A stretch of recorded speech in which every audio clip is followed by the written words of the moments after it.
প্রত্যেকটা ওয়ার্ডের থেকে অন্তত একজন করে আপনারা সেগুলোর কাছে নাম দিয়ে যাবেন প্রচার কমিটির জন্য।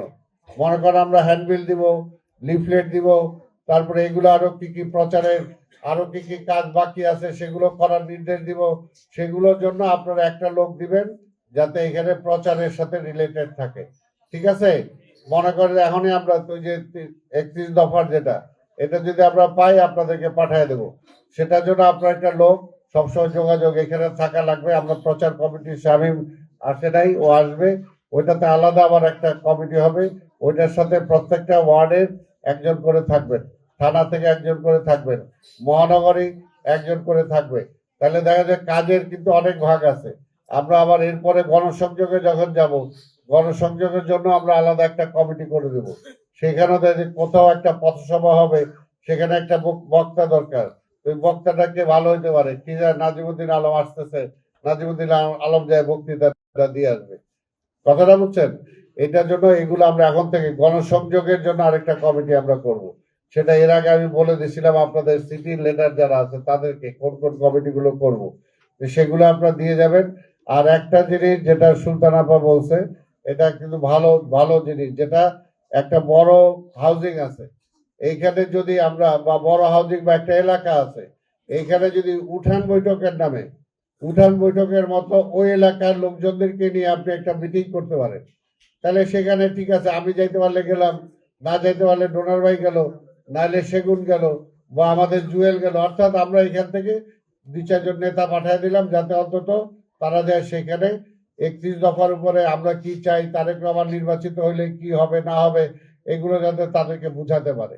এইটাও আপনারা খেয়াল রাখবেন প্রত্যেকটা হাউজিং এ যাতে অন্তত উঠান বৈঠকের নামে, উঠান বৈঠকের নামে যাতে এই ধরনের সভাগুলো করা যায়। তাহলে আমাদের সুবিধা, এলাকা ভিত্তিকও আপনারা করতে পারেন, এটাতে কোনো বাধা নাই। সেটা আপনারা আমাদের কাছে নামগুলো দিবেন।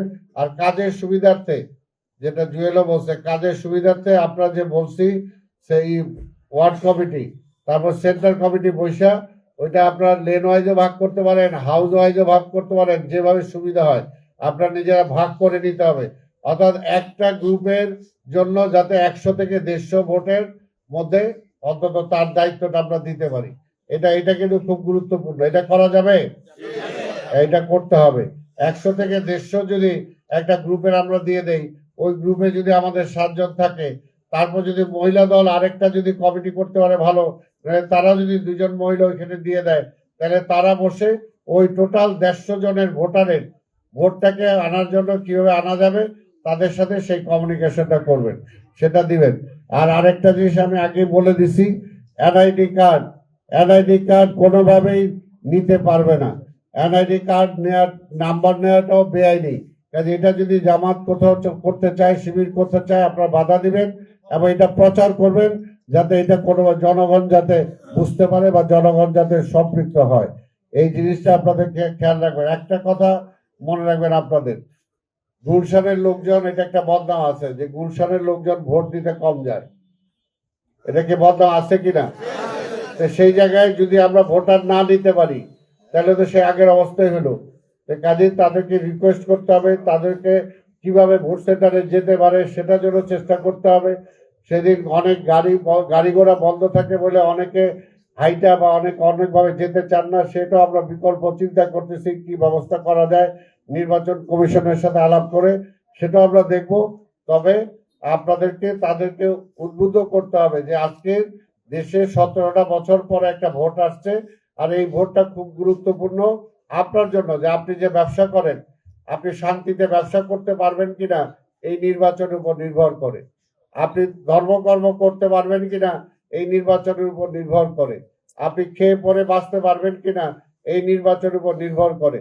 আপনি যদি এগুলো বুঝাতে পারেন তাহলে দেখবেন যে একটা ব্যবসায়ী পায়ে হেঁটে হলেও সে কিন্তু ভোটটা দিতে যাবে, যখন সে মনে করবে যে তার স্বার্থের জন্য এই ভোটটা খুব দরকার।